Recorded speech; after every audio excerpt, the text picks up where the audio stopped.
আলহামদুলিল্লাহি ওয়া কাফা ওয়া সালামুন আলা ইবাদিহিল্লাযিনা ইসতাফা আম্মা বা'দ।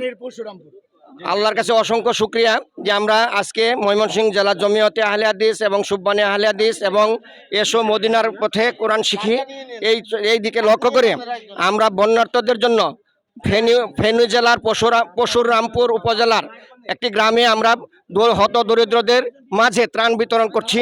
আপনারা দেখতে পাচ্ছেন, দেশি বিদেশি ভাই বোনেরা সকলে দেখতে পাচ্ছেন যে আমরা আল্লাহর সন্তুষ্টির জন্য, নবীর সন্তুষ্টির জন্য আমরা গরিব হত দরিদ্র যারা অনাথ বন্যার্থদের বন্যার কারণে তারা বাড়িঘর শূন্য হয়েছে, খাবার দাবার সেটা অসম্পূর্ণ রয়েছে, সকল কিছু বিচার বিশ্লেষণ করে আমরা তাদের হাতে নগদ টাকা এবং পুনর্বাসন, বন্যার্থদের জন্য ত্রাণ এবং পুনর্বাসনের লক্ষ্যে নগদ টাকা এবং কিছু জিনিসপত্র আমরা তাদের খাবারের জন্য ব্যবস্থা করছি।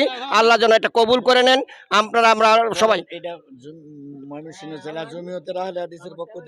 এবং সুববান ময়মনসিংহ জেলা জমিয়তে আহলে হাদিস এবং সুববানে আহলে হাদিস ময়মনসিংহ জেলা এবং এসো মদিনার পথে কোরআন এসো মদিনার ইসলাম শিখি,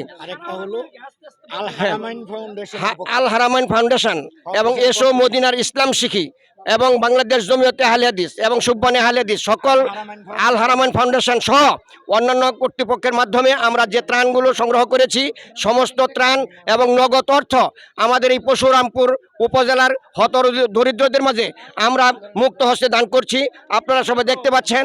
আপনারা এই দেখার মধ্যে আমাদের এই দানগুলো যেন আল্লাহ কবুল করে এবং সকলেই যেন এই দানের ওসিলা করে তাদেরকে জান্নাতবাসী করে এবং আমাদের দানকেও যেন কবুল করে। সবাই বলেনি আমিন।